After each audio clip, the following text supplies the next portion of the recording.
RKB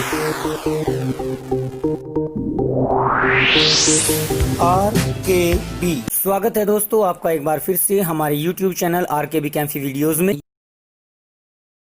TGT विज्ञान 2019 के प्रश्न पत्र को सोल्व करते हुए हम आपके सामने लगभग 30 प्रश्नों को तो प्रस्तुत कर चुके हैं। तो आइए ज्यादा देर ना करते हुए हम अगली वीडियो जो आपके सामने लेकर आए हैं इसमें अगला क्वेश्चन लेकर चलते हैं, जो कि है क्वेश्चन नंबर 31। तो क्वेश्चन नंबर 31 में क्या दिया है एक बार पढ़ लेते हैं। इस क्वेश्चन में आपको कहा है कि सत्य कथन बताइए, कौन सा सही है कौन सा झूठ है। तो 4 ऑप्शन दिए हुए हैं, मैं एक एक पढ़ के उसकी व्याख्या करूंगा। यहाँ पर कोई क्वेश्चन निकालने की तो आवश्यकता है नहीं कि कोई सूत्र लगेगा और तब आपको उसकी विस्तृत व्याख्या की जाएगी।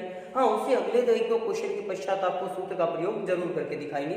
हमसे भी आता है, ऐसा मत मानना कि हम उनको सूत्र द्वारा नहीं निकाल सकते।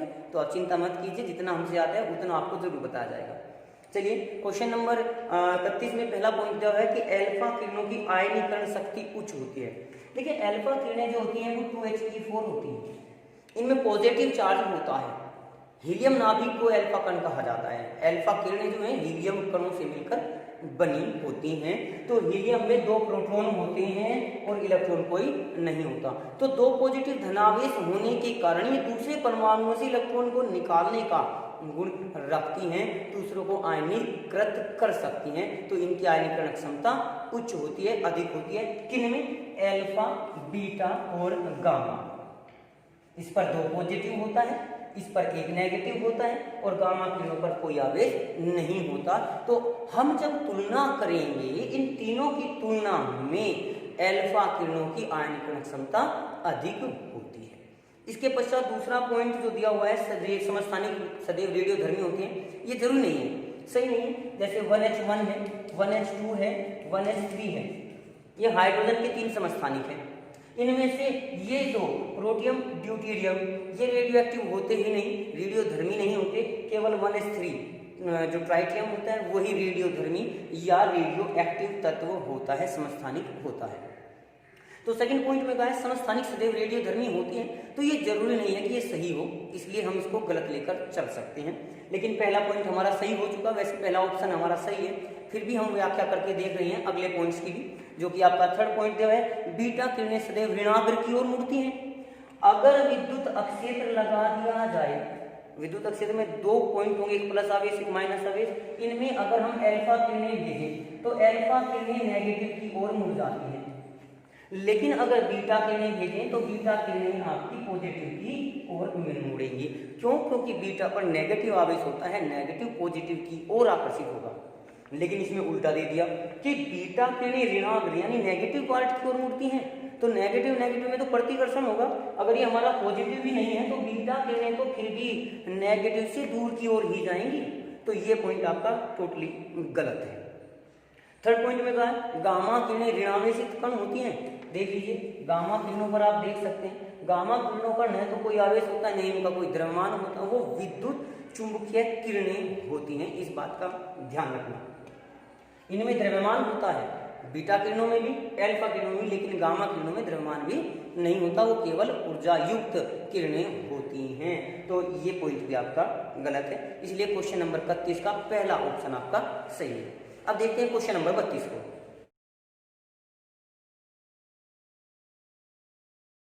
क्वेश्चन नंबर 32 में आपको पूछा गया है कि सबसे अधिक अभिक्रियाशील पदार्थ तत्व सदस्य इस ग्रुप का कौन सा है। देखिए जो अभिक्रियाशीलता है उसको हम 2 रूप में ले सकते हैं। आवर्त सारणी में बाईं ओर आपकी धातुएं होती हैं और दाईं ओर आपकी अधातुएं होती हैं। इसमें भी नीचे की ओर अगर चलते हैं तो धातुएं परिवर्तित होती चली जाती है, धात्विक का गुण बढ़ता हुआ चला जाता है। यहाँ पर जो आपको ग्रुप दिया हुआ है हेलोजन, हेलोजन आपका होता है एक्स रिप्रेजेंट करते हैं और ग्रुप 17 के तत्व होते हैं, जिसमें आपका फ्लोरीन, क्लोरीन, ब्रोमीन, आयोडीन और एस्टेटीन होता है। ये 4-5 तत्व इसमें लिए जाते हैं और ऊपर से नीचे की ओर धात्विक लक्षण बढ़ता है, जबकि ये सारी की सारी अधातुएं होती हैं। तो अधातुओं को अगर देखें तो ऊपर से नीचे की ओर अधात्विक लक्षण घटता है, यानी अधातु के रूप में क्रियाशीलता भी घटेगी, लेकिन धातु के रूप में अगर लेकर चलें तो बाएं से दाएं धात्विक लक्षण बढ़ता है। जैसे सोडियम की अगर बात करें, सोडियम, पोटेशियम, ये पहले ग्रुप में उपस्थित धातुएं होती हैं, बहुत अधिक अभिक्रियाशील धातुएं होती हैं। लेकिन बिल्कुल राइट में जाने पर अगर हम 18वें ग्रुप की बात करें, 18वें में आपकी एक्रिया गैसें, उत्कृष्ट गैसें, इनर्ट गैसें जिनको कह दिया जाता है, उनको रखा गया है।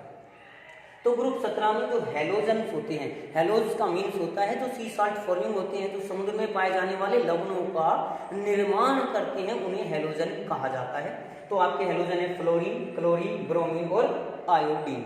एस्टेटिन जो होता है वो रेडियो एक्टिव तत्व होता है। तो इन सभी में क्रियाशीलता ऊपर से नीचे की ओर घटेगी, आकार ऊपर से नीचे की ओर बढ़ेगा, बंद लंबाई किसी दूसरे परमाणु के साथ भी वो बढ़ती हुई चली जाती है। तो इस आधार पर हम कह सकते हैं कि इन चारों में आपका सबसे अधिक अभिक्रियाशील, सबसे ज्यादा रिएक्टिव एलिमेंट कौन सा है, वो फ्लोरीन है। तो यहाँ पर आपका क्लोरीन, फ्लोरीन, आयोडीन और ब्रोमीन ये चारों ही दिए हुए हैं, जिसमें आपका सेकंड ऑप्शन जो दिया हुआ है फ्लोरीन, वो सही हो जाएगा। अब इसके बाद लेकर चलते हैं क्वेश्चन नंबर 33 को।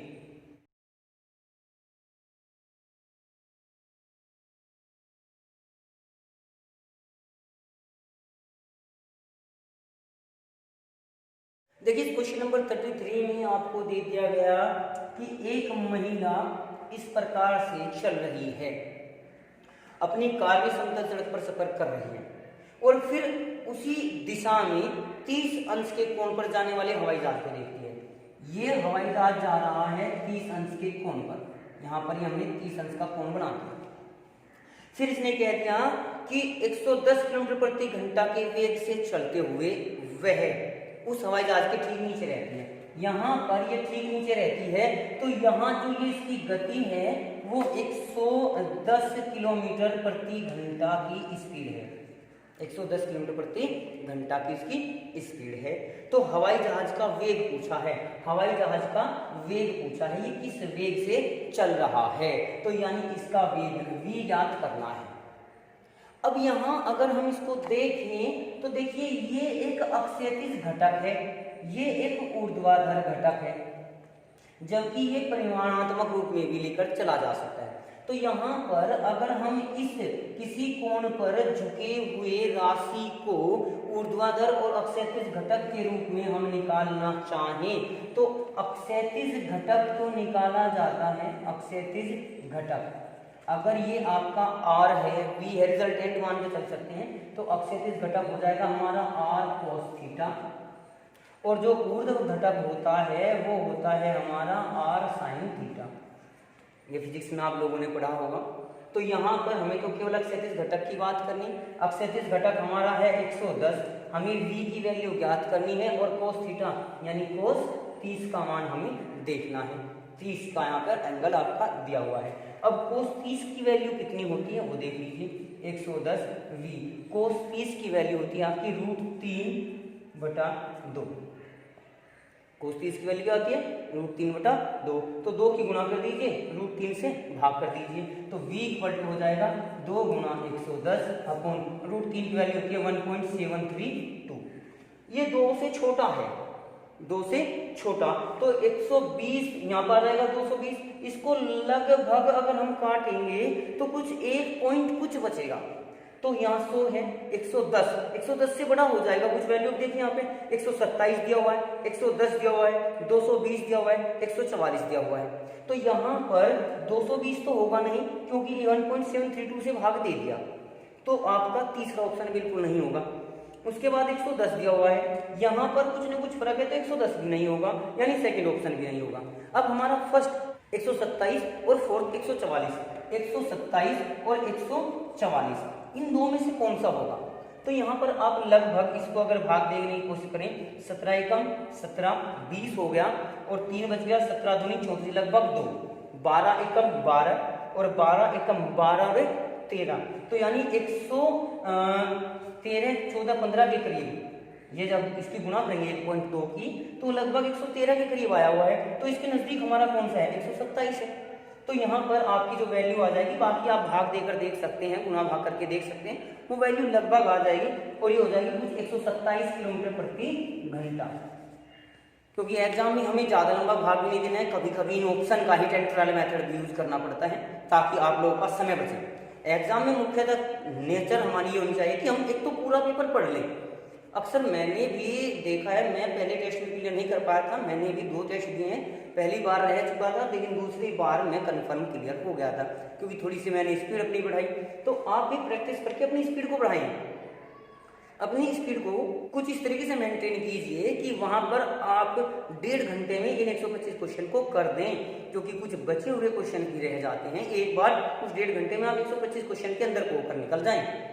बाकी बचा हुआ जो आपका आधा घंटा है, 2 घंटे में से आधा घंटा, उस आधे घंटे में आप एक पेपर को एक बार पुनः पढ़ें और ये देख लें कि आपका कौन सा क्वेश्चन बचा हुआ है। अक्सर मैंने देखा है कुछ कैंडिडेट ऐसा करते हैं कि पहले पूरे क्वेश्चन करने की कोशिश करते हैं, फिर पहले पूरे क्वेश्चन को सॉल्यूशन कर लें, उसके बाद गोले भरेंगे। क्वेश्चन करने में उसका टाइम ज़्यादा लग जाता है, गोले भरने का टाइम नहीं बचता, तो उसने पेपर तो पूरा सोलो कर लिया 2 घंटे में, लेकिन फिर वो इतना समय नहीं बच पाता कि उनके गोले काले कर ले। तो मैं आपसे कहना चाहूँगा कि जितना पेपर, जितना क्वेश्चन आप लोग जानते हैं, जितना क्वेश्चन करते रहें, आप उतने ही गोले भी भरते रहें। ये मैं आपको स्पेशल अपनी पर्सनल सलाह दूंगा, बाकी आप जो कुछ करना चाहें वो कर सकते हैं। जो आपको जैसे क्वेश्चन पेपर करना है आप कीजिए, कोई दूसरे के तरीके से नहीं। क्योंकि जैसे पहले हमारे समय में एक सहवाग खिलाड़ी थे, वो एक राहुल द्रविड़ थे। सहवाग बहुत धुआंधार बैटिंग करते थे, राहुल द्रविड़ बहुत स्लो, दोनों अपने अपने तरीके से खेलते थे। तो अगर हम दोनों को एक दूसरे के तरीके से खेलने से कहेंगे तो जल्दी आउट हो जाएंगे। तो मैं तो केवल एक अपना एक व्यू बता रहा हूँ, बाकी करना आपको है। मैं यहाँ खड़े होकर बता सकता हूँ कि आईपीएल में उसको ऐसा खेलना चाहिए था, उसे ऐसे खेलना चाहिए था, लेकिन जब मेरे हाथ में बैट होगा तभी पता चलता है कि बॉल कितनी स्पीड से आ रही है। पेपर आप लोगों को वहाँ पे देना है। तो जब आप लोग पेपर देंगे तो जैसी आपकी क्रियाशीलता है उससे अपना काम कीजिए। लेकिन फिर भी एक बात कहना चाहूँगा कि आप पेपर से पहले अपनी प्रैक्टिस को इतना मजबूत कर लें, इतना पक्का कर लें कि आपकी समस्या का समाधान हो जाए और समय रहते आप उस पेपर को सोल्व कर सकें। तो आइए अब लेकर चलते हैं हम इसके पश्चात नेक्स्ट क्वेश्चन को।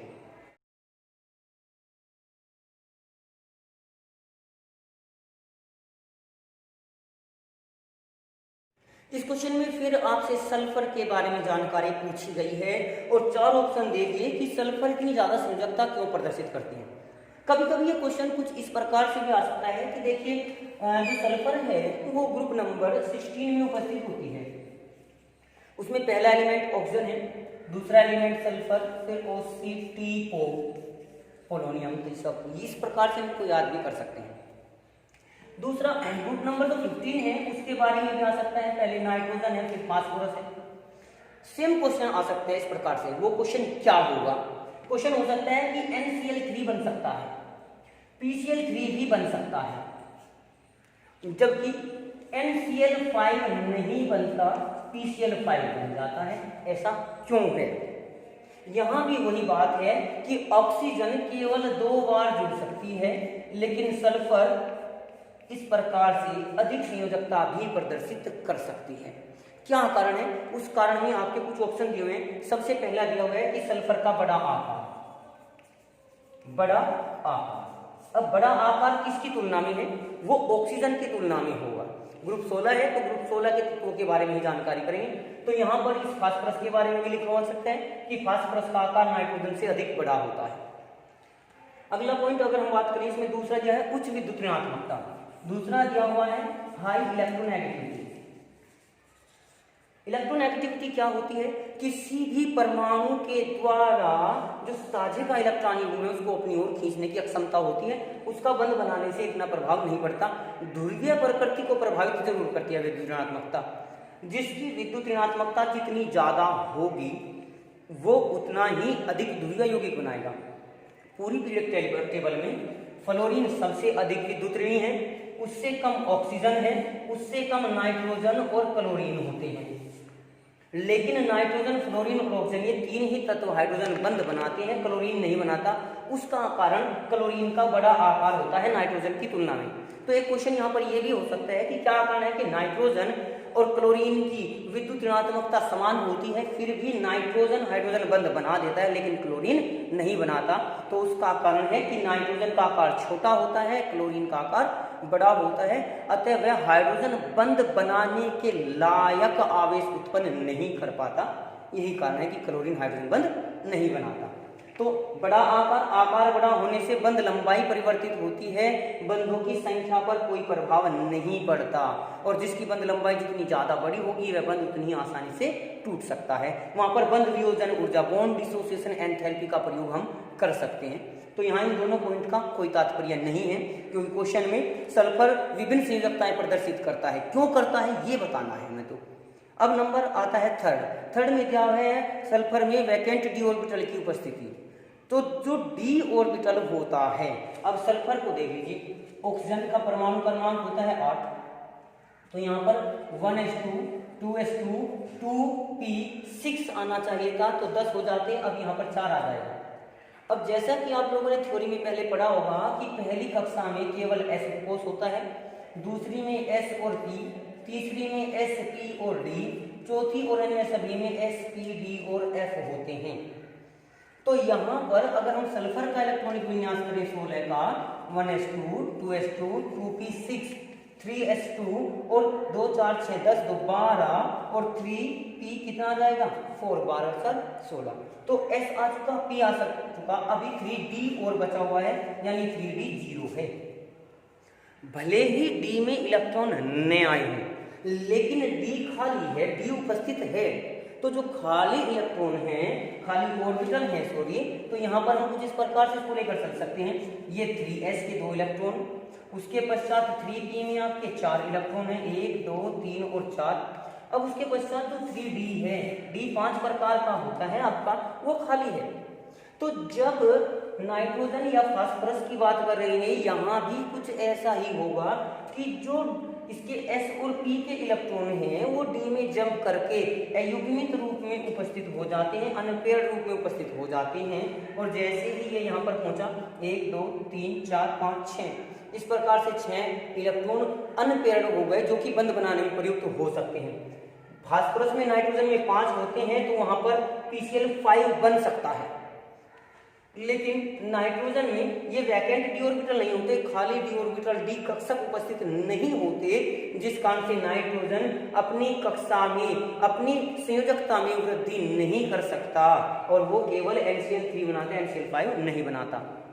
इसी प्रकार से यहाँ पर ऑक्सीजन की संयोजकता कम होती है, वो केवल 2 संयोजी होता है, जबकि सल्फर की संयोजकता 6 तक भी हो सकती है, क्योंकि इसमें 6 इलेक्ट्रॉन अनपेयर्ड रूप में उपस्थित हो सकते हैं। अब उसका कारण क्या बताया है, उसका कारण है कि सल्फर में रिक्त डी ऑर्बिटल की उपस्थिति इसका मुख्य कारण है। अब यहाँ पर वैसे तो ये तीसरा पॉइंट है, तीसरा ऑप्शन ही आपका सही आंसर होगा, लेकिन अब एक चौथा पॉइंट और दिया है, उच्च आयनीकरण ऊर्जा, उसके बारे में भी हम आपको बता दें। उच्च आयनीकरण ऊर्जा,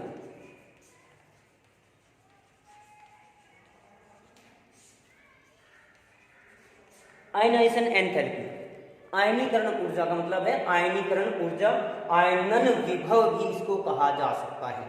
किसी परमाणु में से इलेक्ट्रॉन को निकालने के लिए जितनी ऊर्जा की आवश्यकता होती है उसे ही आयनीकरण ऊर्जा कहा जाता है। आयनीकरण ऊर्जा आवर्तसारणी में बाएं से दाएं चलेंगे तो वो बढ़ेगी, ऊपर से नीचे चलेंगे तो घटेगी, यानी अधातु इलेक्ट्रॉन निकालते नहीं है बल्कि ग्रहण करते हैं, जबकि अधातु में से इलेक्ट्रॉन निकालने के लिए अधिक ऊर्जा की आवश्यकता होगी। धातुओं में से ऊर्जा कम लगती है, इलेक्ट्रॉन आसानी से निकल जाता है। तो यहाँ पर आयनीकरण ऊर्जा जो होती है वो उन इलेक्ट्रॉनों की संख्या को, उन संयोजकता को प्रदर्शित करती है जो कि बढ़ जाती है। अब उच्च आयनीकरण ऊर्जा होने से तो संयोजकता घट सकती है, बढ़ेगी तो नहीं, तो इसलिए ये पॉइंट भी यहाँ पर नहीं लिया जा सकता है। तो इन चारों पॉइंट में हमने आपको कई क्वेश्चन बता दिए, कई बातें आपको बता दी। उम्मीद करते हैं कि इस प्रकार से आपको दी गई जानकारी से आप संतुष्ट भी हुए होंगे, और अगर फिर भी मन में किसी प्रकार का कोई क्वेश्चन आता है तो आप उसके बारे में जानकारी दे सकते हैं। एक बात और मैं आपको कहना चाहूंगा कि हमारे इसी चैनल पर कक्षा 12 से कक्षा 11 की भी है कुछ वीडियो, लेकिन 12 की ज़्यादातर वीडियो हमने आपके सामने प्रस्तुत कर रखी है अपने चैनल पर। तो आप किसी भी टॉपिक को अगर डीपली समझना चाहते हैं तो आप प्लेलिस्ट में से विभिन्न कक्षाओं के जो फोल्डर बना हुए हैं वहां पर आप विभिन्न टॉपिक्स के लिए, विभिन्न चैप्टर्स के बारे में वीडियो देख सकते हैं। किसी प्रकार की किसी समस्या का समाधान करने के लिए आप हमारी वीडियो की सहायता ले सकते हैं। जो ये इलेक्ट्रोनेगेटिविटी है, जो ये आयनन विभव वगैरह है, इनकी वीडियो हम क्रमानुसार प्रस्तुत कर रहे हैं। कक्षाओं के लिए भी कामयाबी का एक पायदान है, और आप टीजीटी की तैयारी कर रहे हैं तो वहाँ भी आपको उसका भी कुछ न कुछ फायदा जरूर हो सकता है। अगर आपको अच्छी लगे, आप इच्छुक हों, तो आप उन वीडियो को देखें और अच्छी लगने पर अपने दोस्तों के साथ शेयर जरूर करें। और इस वीडियो में भी कमेंट करके जरूर बताएं कि हम वीडियो में जो विस्तार पूर्वक व्याख्या कर रहे हैं, क्या आप उससे सहमत हैं। अगर सहमत हैं तो कृपया आप लोग कमेंट बॉक्स में पूर्ण लिख दीजिए आई एग्री या मैं सहमत हूँ, मुझे अच्छी प्रकार समझ आ रहा है। और अगर समझ नहीं आ रहा है तो भी आप नेगेटिव बातें लिखिए। क्या होगा, हम नेगेटिव बातों से डिमोरलाइज नहीं होंगे, बल्कि हमें पता चलेगा कि हाँ कुछ कमियां हैं, ताकि हम अगली वीडियो में और ज़्यादा सुधार कर सकें। अगर आपको ऐसा लगता है कि हमें क्या सुधार करना चाहिए तो आप अपने सुझाव भी कमेंट बॉक्स में लिखकर हमें दे सकते हैं। हम आपके सुझावों पर गौर जरूर करेंगे। जो भी आपके मन में सुझाव हो वो एक बार कहने की कोशिश जरूर करें। तो आइए अब इसके पश्चात आपका जो क्वेश्चन नंबर 35 है, एक बार उसको और ले लेते हैं। वो फिजिक्स से लिया हुआ है, अभी तक ये केमिस्ट्री क्वेश्चन चले हुए थे। चलिए देखते हैं क्वेश्चन क्या है।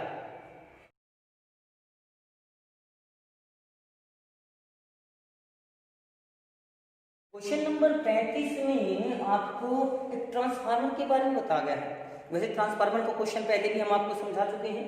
एक ऐसी कुंडली जिसमें हम विद्युत धारा प्रवाहित करते हैं, वो प्राथमिक कुंडली कहलाती है। P1 कह सकते हैं, इसको कोइल 1 कह सकते हैं। उसके बीच में करोड़ रखी होती है, फिर उसके पश्चात दूसरी कुंडली ली जाती है, उसको कोइल 2 कहते हैं। ट्रांसफार्मर दो प्रकार के होते हैं, उच्चई और अपचयी। विस्तार पूर्वक व्याख्या के लिए हम पिछली वीडियो भी आप लोग उनमें देख सकते हैं, वहां पर मैंने थोड़ा सा ज्यादा बताया। इसी पेपर की कुछ वीडियो है उसमें बताया। तो यहाँ पर ये कहा गया है कि प्राथमिक कुंडली में 300 घुमाव है, 300 फेरे हैं। प्राथमिक कुंडली में जो फेरे हैं N1, उसका हमने मान लिया 300। दूसरा फिर कहा दूसरी कुंडली में 75 घुमाव है, यानी N2 बराबर दे दिया 75 घुमाव, 75। जब द्वितीय कुंडल में 20 एम्पियर धारा होती है, I2 20 एम्पियर धारा दूसरी कुंडली में हो रही है, तो फिर कहा है कि पहली कुंडली में कितनी धारा होगी, I1 कितनी थी। सामान्य तौर पर हम ये मानकर चलते हैं कि दोनों कुंडलियों में ऊर्जा की किसी प्रकार की हानि नहीं होती, लेकिन ये असंभव है, ऐसा कभी होता नहीं है। आदर्श बातें लिख दी जाती हैं कि ऐसा नहीं होता, लेकिन ऐसा होता जरूर है। कोई भी वस्तु अभी तक ऐसी नहीं बनाई गई है कि जो ऊर्जा की स्वयं में हानि न करे। कुछ ना कुछ फ्रिक्शन फोर्स होगा, घर्षण बल के कारण हुआ है, कुछ भी अन्य कारण हो, आवाज उत्पन्न होती है, ऊष्मा उत्पन्न होती है, ध्वनि उत्पन्न होती है, अनेक प्रकार से ऊर्जा की हानि हो सकती है। द्रव्यमान ऊर्जा में परिवर्तित हो सकता है। अगर ऐसा हो जाए कि ऊर्जा की हानि जरा भी न हो तो फिर तो इस प्रकृति का विनाश ही हो जाएगा, क्योंकि आदमी केवल आदमी के बस में आदमी नहीं है, बाकी इसने सब कुछ अपने बस में किया हुआ है। और फिर अगर ऐसा कोई काम हो गया तो फिर ये प्रकृति को भी अपने बस में कर लेगा। अभी प्रकृति इसके बस में नहीं है, तो ऐसी कोई उपकरण नहीं बना कि जिसमें ऊर्जा की हानि न होती है, लेकिन फिर भी हम ये मानकर चलते हैं कि ऊर्जा की हानि इसमें हो रही है। तो इसलिए जो विभव होता है वोल्टेज, वो अनुक्रमानुपाती होता है फेरों। जो कुंडली में फेरे लगाए जाते हैं, चक्कर बनाए जाते हैं, तारों के फेरे लगा दिए जाते हैं, उनसे विभव निर्भर करता है। और एक ओम का नियम है V अनुक्रमानुपाती I, V = IR जिसको बोल देते हैं, ये फॉर्मूला भी होता है।